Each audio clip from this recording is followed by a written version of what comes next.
Alright guys, so we're back with another G Auto Repair YouTube video, and this is going to be the second part to a 2016 Ford Transit Connect. You may recall this vehicle. About 10 months ago it was in for a parasitic drain. It would drain the battery overnight, and this is going to be the part 2 section of this video. And you might see that I have everything pulled apart, and you may be asking why, if I already had a kind of an idea of where to go, if you can remember. And I'll put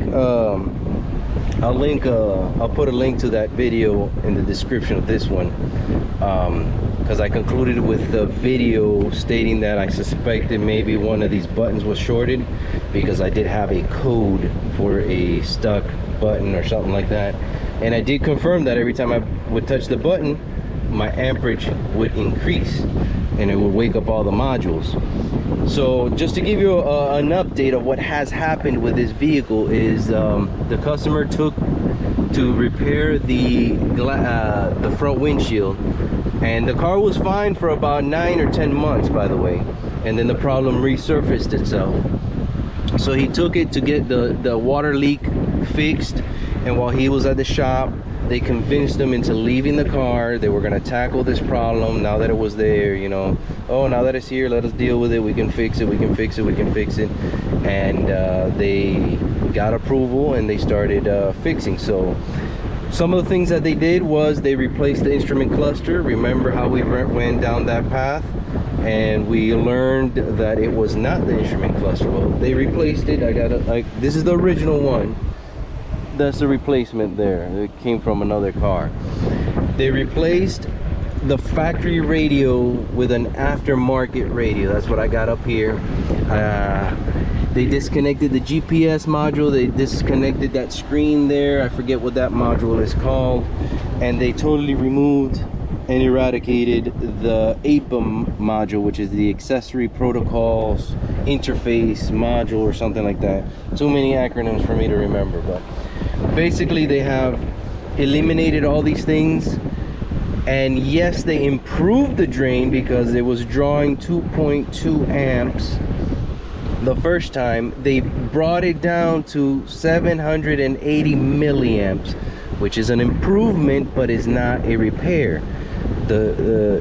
If you guys can recall, I mentioned that it should be no more than 50 milliamps. They had 780 milliamps of drain. They improved it, they didn't fix it.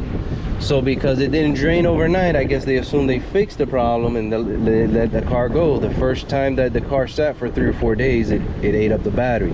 They just bought them more time. They really didn't fix it. And I was like, oh my God, why did they do all this? I knew this wasn't the problem. I suspected the problem to be here in these buttons, steering column area, because the water was dripping right up on it. So they went a completely different route. I know why they went that route, because we had gone through that path originally. Only I just didn't go that far to change everything and swap everything. But I thought it was the instrument cluster, because the drain goes away when you disconnect the instrument cluster. So fast forward to now, and as you can see, we're still having that drain, 2.2, 2.3 amps. Then it falls down to about 250 milliamps. Now another word of caution is that you have to let the car sit for at least 30 to 45 minutes for all the modules to go to sleep. So you're gonna see, initially you will see that a different reading. See, we have 237. Initially it'll maybe drop to 1.9, 1.7, and it'll linger there for a while. Then it'll start dropping down to about 500 milliamps, and then it'll bounce back up to 2.3, and then it'll bring down and up, and then eventually after a certain amount of time it will drop down to what we see now, which is 239 milliamps, and then it will bounce back up to 2.2, 2.3. See, there you go. And it does that all night long because it's turning on all these modules are being woken up. So obviously we know when we disconnect this, it fixes that. However, I continue to chase the problem. These buttons right now are not working. I'm not sure why. I thought they might have disconnected it, but as you can see, it is connected still. This is the connector that goes to both of these buttons and all of this right here. And even if I disconnect this, I'm gonna separate this from the equation, we're still gonna get a drain. We're gonna watch it go down to 239 milliamps is gonna hold there, and then it's gonna bounce right back up. See? So this has been eliminated. Problem is still there, so I'm moving away from this. Now this may still be an issue, but even if I put my scan tool, it doesn't read. I can push the buttons and it doesn't read anything. It doesn't do anything. It's like if I didn't press it at all. So I'm moving away from that for right now. Oh, sorry. So let me kind of put this back in place. Now what I did find is that behind the spiral cable, where these the turning signal and the wiper blade switches mount to, is a module. It's called a steering angle sensor module, and the connector is right back here, right here. And I learned that if I disconnect that, the problem goes away, leaving the instrument cluster connected. As we can see here, it is connected. So I'm gonna do that just so you guys can see. We're gonna see this drop. So I disconnected it, there it is, and that's where it's gonna stay for a little bit until it finally, that last module, boom, there it is. Drain is gone. We have about 9, maybe 10, we got 10 milliamps. That's well within specs. As you can see, I have disconnected this. So this is not working. When I disconnect this, problem goes away, even though the instrument cluster is still connected. So I want to go ahead and condemn this module. So what I'm gonna do, I already have a replacement one. Here it is right here. Just for test purposes, I'm just gonna connect it and see what happens. Obviously I don't have my turn signals or anything connected to it. Even if I disconnect this, the problem remains. If I disconnect this, the problem remains. It only when I disconnect this. Now all of this is connected to this, so I'm not getting no reading here. I kind of confirmed with my voltmeter, ohm meter, that the buttons are in fact working, or at least I'm pretty sure they are. Let me put you guys up here for right now, just so I can connect. Let me kind of fish this out through here. Okay, just give me a minute. Let me disconnect this. Okay, let me reconnect this. Okay, and all I'm gonna do is connect this new module, and I don't think there's no program or anything needed. Okay, I just reconnected it. It bounced up to about 50 milliamps or something like that. I don't know if you guys saw that, but I saw it real briefly, and then it died again. Okay, so that is a good news. So as a final test, what I want to do is I'm gonna open, you know, I got these door jambs tripped so that the car thinks that the doors are closed. I'm just gonna open it real quick, reclose it, just to wake up the modules and let it go through its cycle again, just to make sure that we have in fact discovered the problem. So let me go ahead and put you guys up here again real quick. Okay, I'm gonna use my pocket screwdriver. There we have it. Modules are awake. We're drawing 7 amps of current. We're gonna close it up again, and now we're gonna play the waiting game. Now this may take a while, 30-45 minutes, I'm gonna not record all that, obviously. Give me about 35-45 minutes and I'll be back with the final reading. This is still connected right here. Obviously none of this other stuff is connected, but I have done everything in my power to ensure that I'm making a good call here, because I don't want to run into the throwing bricks game. So I have pulled this, I have pulled that, I have disconnected this, I have disconnected the switch connector inside to isolate all these accessories that are hooked up to that module, just to make sure there's not some funny business in there looking like it's giving a signal or something. So we're at 2.8 right now, and that's gonna be chilling there for a little bit. So stay tuned, be patient with me, and I'll be right back. Okay guys, so it has been 30 minutes exactly, and my meter just turned off, and look at what we got. Boom, 10 milliamps. Let's come back in here. We have it connected. That's all we have done. We have replaced that module. That is the result. We got our culprit, we got the bad guy, and the bad guy is called the steering angle sensor module, which now we have to remove the steering wheel to get to. So nothing crazy, but we do have the culprit here confirmed. I installed the new module, and there it is. That is what I want to see. Less 50 milliamps or less. Okay. Again, there may be other cars where that might be different. I did forget to mention that I did hook everything up. Even though you see this aftermarket radio up here, it is not connected. I connected the original radio that is here.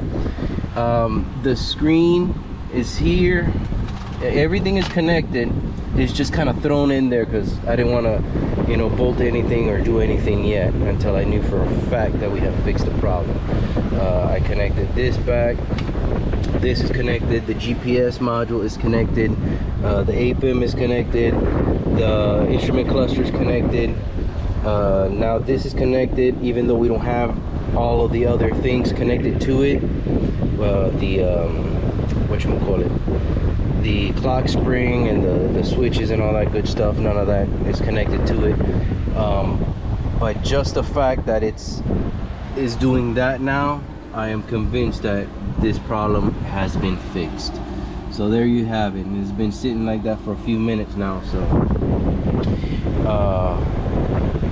I am ready to say or confirm a fix.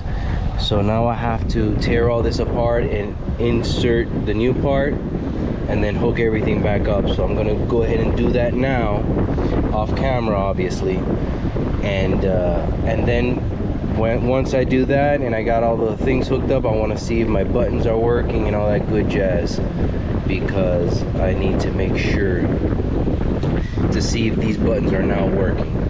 Something tells me that they will work now. So we're gonna go ahead and do that now. I already got the information I wanted, so let me get to it. So I'll get back on the camera once I do that, so stay tuned. Alrighty then, so we are back. We have installed the new module, and guess what? We're still having the same crap. But let's put you guys up here for now. But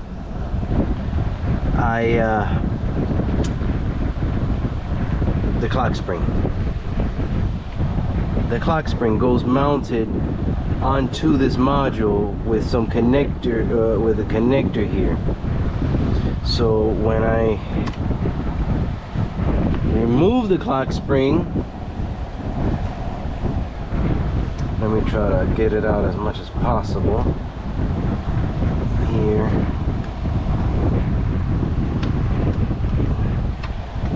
Look at what happens.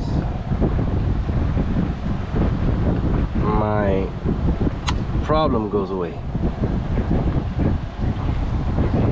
Wow. Well, this happens. See? And this totally threw me off because there's a connector here, so I disconnected this. Hold on, let me give you guys a better.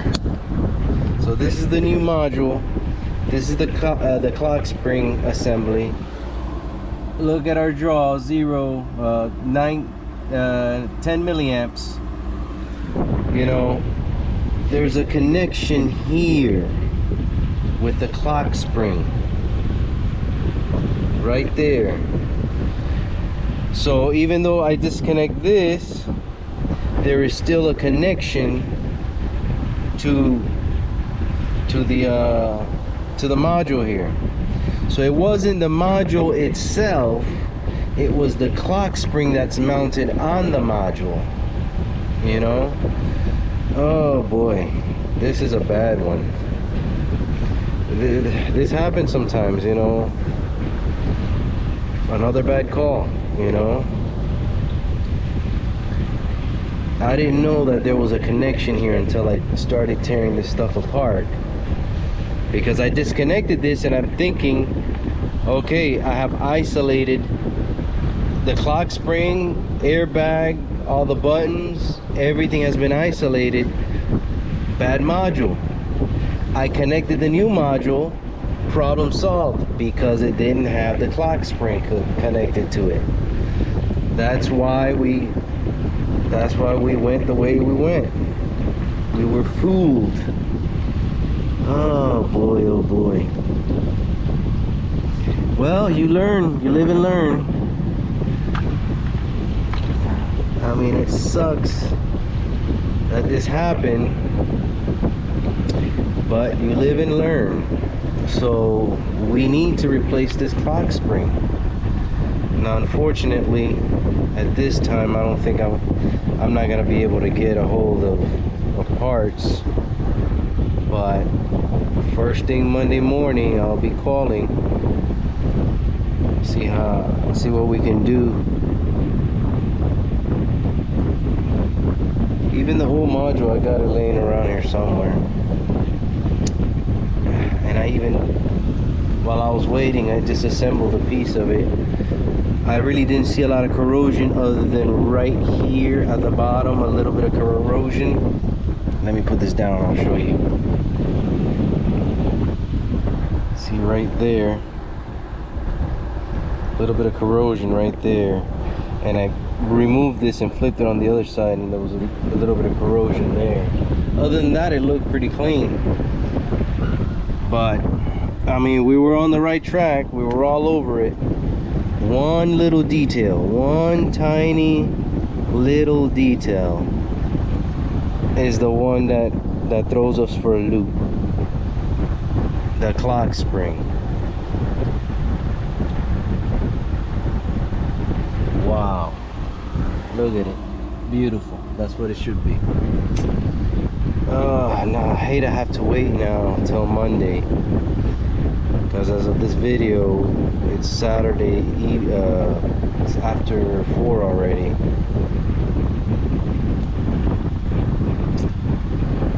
I think they close at 4.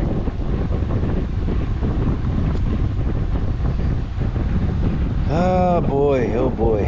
Well, it is what it is. I mean, we can't cry over spilt milk.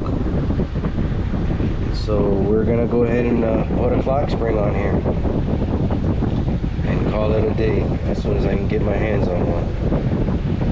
So stay tuned for the update after I get this clock spring. We're gonna go ahead and confirm everything. So, all right, guys. There's nothing else I can do today here for this. We'll have to wait. Hopefully they have it in stock. Hopefully. If they don't, I mean, I don't think I can find it locally. That's not something they normally keep in stock. Let me see what I can find locally, but I doubt I can get it aftermarket the same day. I'm gonna have to wait regardless. So I'll give you guys an update when I figure out where the part is coming from. All right, guys. So we're back with the Ford Transit Connect, and it is the moment of truth. I had to order this thing yesterday, which was Monday. They didn't have it in stock, so I got it this morning. I got the new clock spring right here, and as you can see, I got everything connected, and we do have a draw. It's gonna go back up here. There we go. So I am going to disconnect this. Boom. The draw should go away.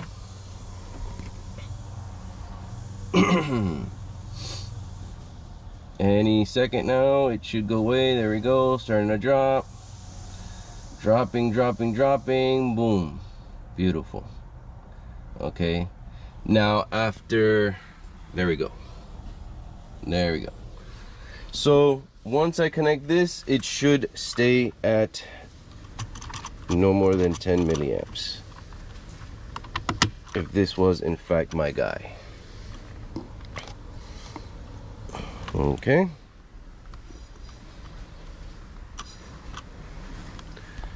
So there we have it. Still at 10 milliamps. There we go. So I think we got it. That is it. We are done. We found our culprit.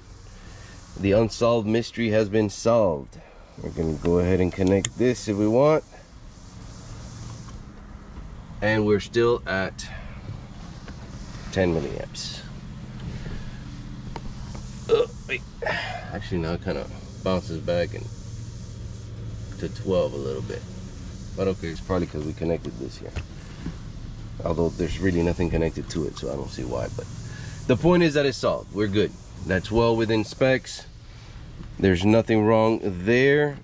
Now, as a final test, I will simulate me opening the door. Let's put you guys up here real quick. Boom. Open door. Drawing 7 amps. Close it. There we go.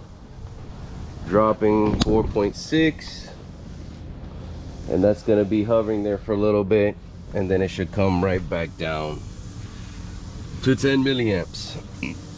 Excuse me. So everything's connected here, other than the obviously than the whatchamacallits. But there we have 3.1 amps, and we're going down. So this is good. That's going to take a few minutes. I'm not gonna record that part. We're already at 2.8, but this is crazy. I would have never thought about that part giving me the problem. I would have never thought. This thing took me for a loop. It happens, you know. That's the wonderful thing about diagnostics, is this is an investigation.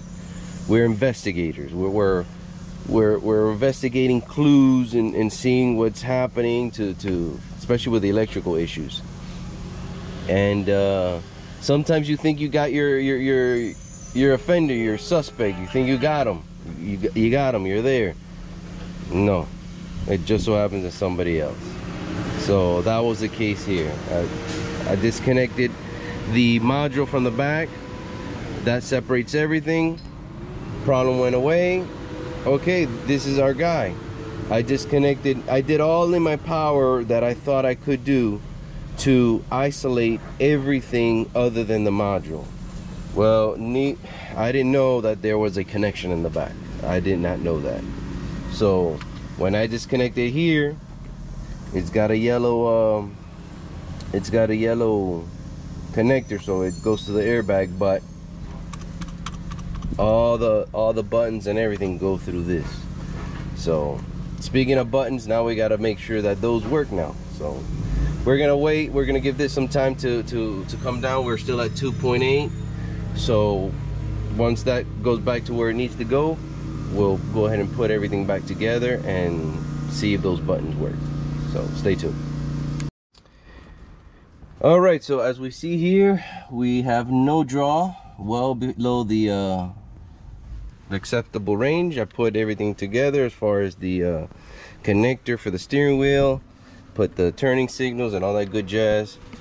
Now what I'm going to do is I'm gonna test to see if my switches are working now.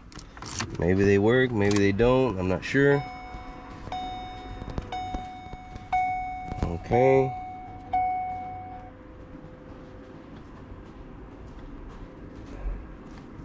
Oh, they're working now. Wonderful. There you have it.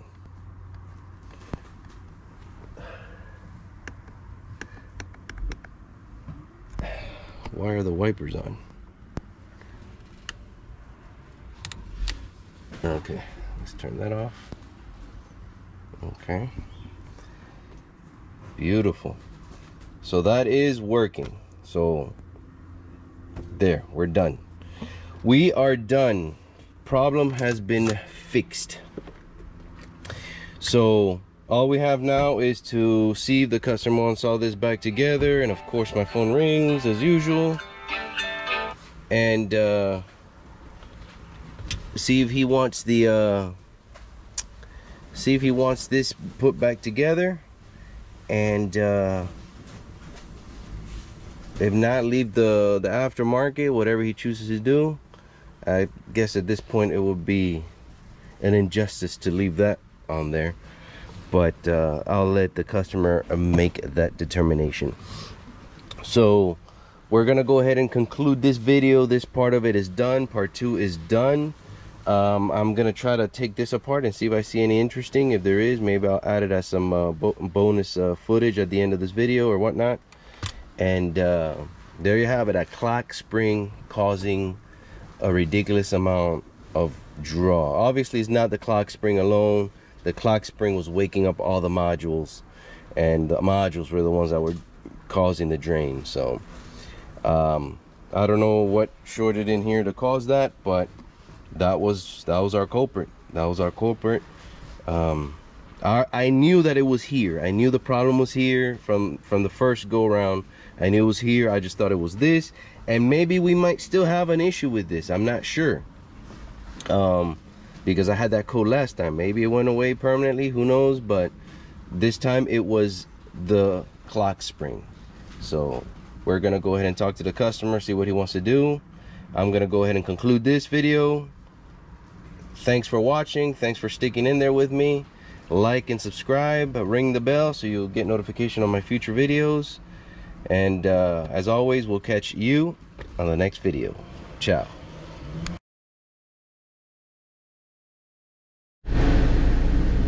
Alright, so it's just some quick bonus footage for you guys. I tore apart this spiral cable, or clock spring as it's known, and this is what we got, all this corrosion in here. So definitely it must be shorting out. Looks pretty nasty, especially right here. Yeah, can't get you already. Unfortunately, these GoPros are not very good for close-ups. So, but yeah, we definitely got some nastiness there. So I reckon that's what caused it, moisture intrusion. Well, there it is. Thanks for watching, guys. Ciao.